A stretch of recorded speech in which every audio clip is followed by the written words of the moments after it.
And once you have your budget, the opportunity for saving is going to be there. The opportunity for investing is going to be there. And also having a budget, allows you to be able to utilize your money to what you want to do. And so you're able to buy the things that you want to buy. And so with this sentiment, make your money work for you. It's your money. You earned it. Do what you want with it, but also just be aware of the opportunity costs that are involved. Now, as Joe said, if you go to the bar this weekend, in the future you're not going to have that money that you spent. So that's important. I think it's also important. We're not trying to tell you how to spend your money. By no means. We aren't masters of these principles at all either. But it's just something to keep in the back of your mind. Some of the things, do you really, really need them? And maybe you can cut it. You can find just look back, take 5 minutes, look at your transaction history, and say, hey, look, man, I could have maybe cut that out. Maybe didn't need that extra, 2 Jaeger shots at the bar. Maybe I could have cut those out, and I would have felt a lot better the next day. But like I said, to each his own. Everybody spends their own money their own way, but there's things that everybody can cut out of their budget. Which is really what we're getting at here, because you want to figure out what is the most important to you. Right. And then find a way to make that happen and still enjoy the other things that you want to do too. Because the worst thing you can run into is having something that's, a goal of yours, whether it's a car or something smaller, an MP3 player or whatever, iPhone. And then iPhone for Ben here, and not being able to do that because you haven't set yourself up to get to that point. Now, from a broader term perspective, when we get out of college and everything, that's going to be retirement, which is kind of that looming thing off in the future and is much more broad term. But, in real terms for now, it's those smaller consumer type items that people are looking at. Right.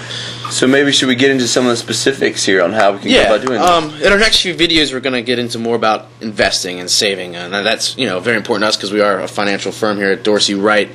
So one thing that we talked about earlier in our last video was the exchange traded fund. Once you have your budget out, where are you going to invest? What are you going to put your money into? And especially in this crazy market we're in right now. Joe, what do you know about the exchange traded fund? Well, when we were talking about it before a little bit, Ben, you're talking about let's think about this in terms of an ocean. Okay, yeah. So you can pick a particular company who's going to be like one fish who's swimming around in that ocean, right? Or you can buy into exchange traded fund, which you guys out there are probably more familiar with mutual funds than exchange traded funds. They kind of operate on the same principle. Instead of buying one fish, you're actually buying like a school of fish and investing in the pool in general. I see. So I watch the Discovery Channel once in a while. I love that, Mythbusters, everything like that. But let's say you got the fish show. You have a school of mackerel and minnows and maybe a few whales. I don't know if they go in some schools, but so you're saying with the financial market you can buy like a school of oil stocks and industrials. It's kind of like an index. Exactly. It's really actually a great tool for people who are in our position or kind of starting out because with any portfolio you kind of want to diversify. You don't want to have all your eggs in one basket because then you really have to watch that basket. Okay. You want things kind of spread out a little more. So a fund gives you the opportunity to spread out the amount of capital that you have and diversify in a single product, where that one product is going to invest in a variety of issues. Whereas if you were to buy single fish, like we were talking about before, it would be much harder for you to diversify adequately if you're starting with a smaller pool of investment money. Now, is it easy for, let's say, a college kid with a few $100 who, his dad always told him to invest? Now, is investing in ETFs easier than investing in like a mutual fund or something like that? Well, there's differences in how it's done.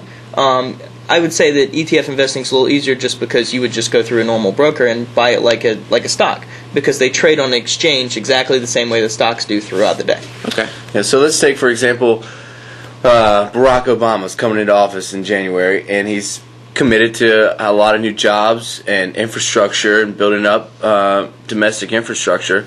So there's ETFs out there that will not only you don't have to just buy one particular stock. You can buy an infrastructure ETF that would cover a broad base of stocks, and that's just one example of rather than just buying in a particular security, you can buy into a ETF that's going to cover your broad base of infrastructure.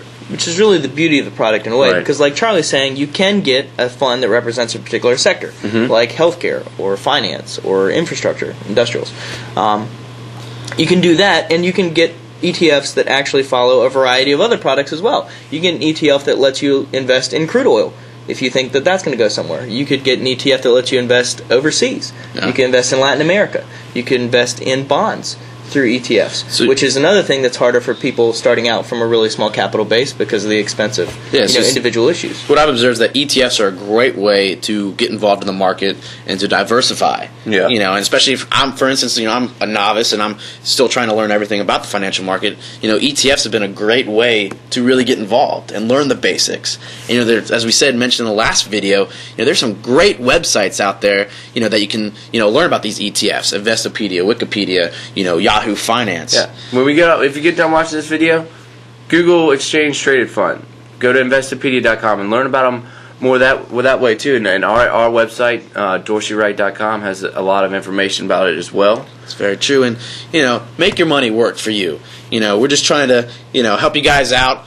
Have an open forum of discussion, and feel free to email us at dwaintern@dorseyWright.com. We want to answer your questions. We want to engage in some discourse, and let's talk about it. Yeah. That's the only way we're going to learn, and begin to set the framework, the foundation for personal freedom, with your money and with where you're going to invest, where you're going to save. Because as Joe said earlier, it's all about the future.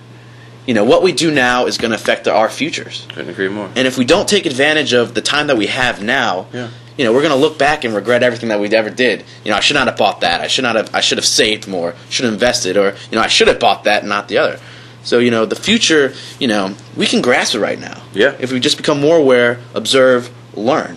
Okay, I agree. I will throw one thing out there too before we get off the ETF subject, just because I don't want to intimidate all the people that listen to us who may not feel as market savvy as we do. That the whole idea of crude oil ETFs and Latin America and stuff kind of scares them a little bit.